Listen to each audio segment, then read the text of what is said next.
back with another video about the Zenco. I recently acquired these new Zenco attachments that just came out, and I'm extremely excited. This Zenco product was the coolest product that I came across in 2022. I'm going to make sure to put a video, actually probably a handful of links, because I think I've done a few videos about the Zenco. I'm going to put it in the description of this video so you can find out what the Zenco is all about. For the purpose of this video, we're going to be talking about cleaning and maintaining the Zenco. I got my Zenco about 7 months ago. It was in November that I posted the unboxing and review video, and I've used it a whole bunch. And whenever anyone comes over to my house, I have all of the stuff that I've ever reviewed in this channel over here in my home office. And the first thing that everybody comes over and asks about is the Zenco every single time. And to hammer home how fun it is, no one has ever left my house disappointed. And so for this video, I'm mainly going to be talking about the base. There's all these attachments. Like I said, look for upcoming reviews of each of these new attachments. I use the Zenco Flow and this regular Zenco in my previous videos, and you can see, I mean, that's proof in the pudding that I use it, right? Anytime you're wondering if I'm actually using stuff, well, there's some residue on there. Only way to do that is to use it. But for cleaning out that part, it's my understanding you can remove this, right? I mean, no problem.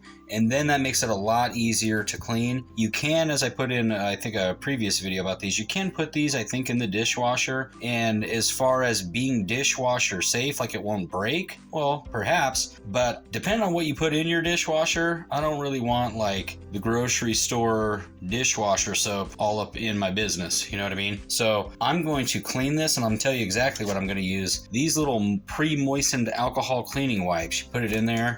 I mean, this is oversimplification, and pull it out, right? You pull out this napkin thing that's saturated in rubbing alcohol, and then you just get it in here and just swipe around the bottom. It's going to make it nice and clean. But as far as the attachments, that's the easy part. This base part's a little bit different, and as with really any cannabis consumption gadget that's out there, 99% of the battle is just knowing how to take everything apart. So this comes off of here. This part, I'm just going to get in there with a Q-tip and some isopropyl alcohol. This is 99% isopropyl alcohol, which is what they recommend to use, the manufacturer does. It's a little trickier to find. I find 70 and 91 is very common. 99 is a little bit trickier to find, but it is out there. Go shop around, you'll find it. For these attachments, I'm going to use the 70%. I read a study one time that as far as like sanitizing your pieces, the 70% alcohol does like a little bit better job. But when you're talking about cutting through dab glob buildup, you're going to want this 99%. It's going to help you out. But I don't know, the camera probably isn't going to pick up on it, but in the recesses of these holes, you can see it kind of shining in there. There's some dab buildup. So I'm going to take a Q-tip, put it in here, swab it around. That'll take care of that part. Then from here, you really have a couple of pieces. And I could tell right now, yeah, okay, it did unscrew, but there's going to be some dab buildup in the threading of this. It's just, it happens. It's the dab usage device circle of life. I'm gonna pull this out,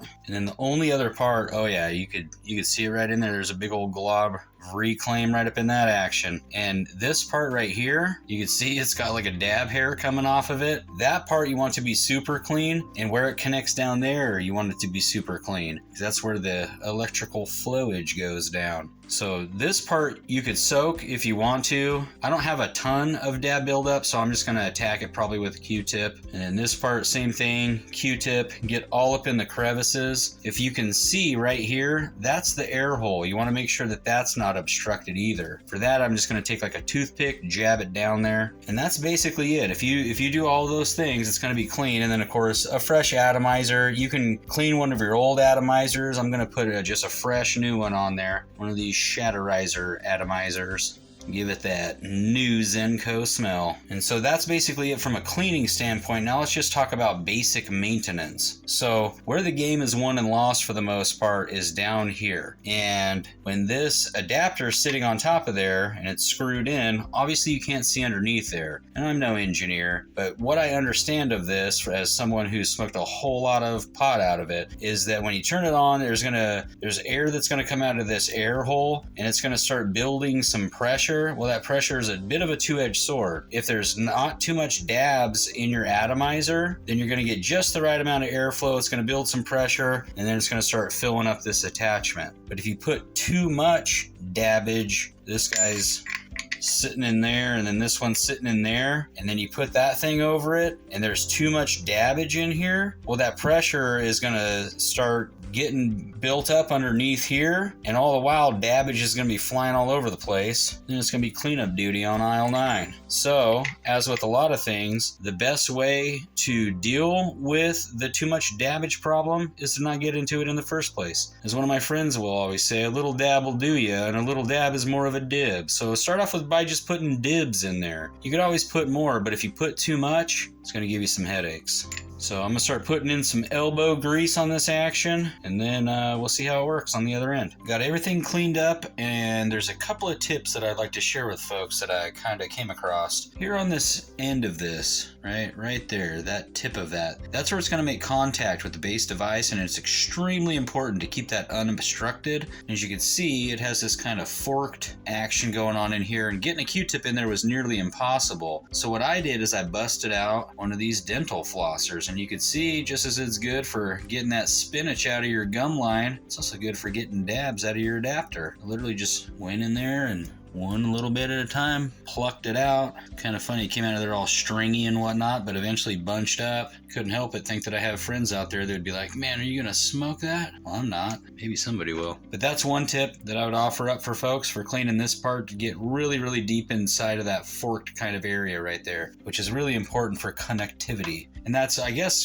something I probably should have started out with. In addition to just having it clean because you want it clean, you want it to work right, and if it's not making the right connection, because there's too much dab globbage flying all over the place, which I'll say firsthand I've been guilty of doing, you want to avoid that. So the other part is down in here. I had mentioned in this air hole using a toothpick to make sure that it's unobstructed. Just poke it in there. I didn't have anything in mind. But way down in here where this connector is, and more importantly here on the sides of it, it's really hard to get a Q-tip down there. And so I used just this toothpick to just kind of pick at it, and then just blew on it like a 1980s Nintendo cartridge. Little dab shards flying out everywhere, but it's not in there, and that's the important part. And then the other thing that I would recommend to folks is to pay special attention to the threading, just because it's going to make your life easier when you want to unscrew it the next time. And as you're using it, as the manufacturer recommends, every few sessions, just look underneath there. Just make sure there's no buildup,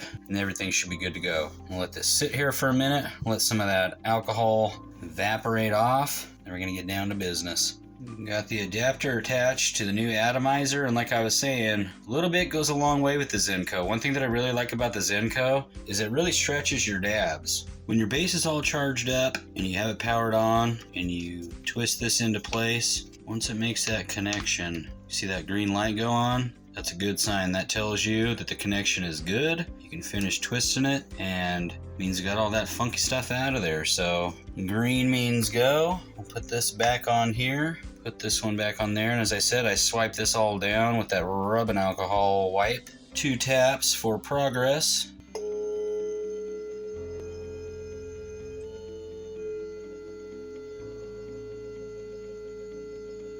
I'll tell you right now, that phenomenon where it starts getting that Scooby-Doo fog building up in the glass never gets old. It's one of the funnest things I've ever seen in the entire cannabis world, and I promise you, I have smoked pot with a fox on a box with a cat while wearing a hat. I obviously haven't smoked all the pot everywhere that there is possible, but everywhere I've been and every way I've smoked pot, nothing matches how fun this is. Pull it off. Cheers, my friends. Catch you folks next time on the Higher Things Club.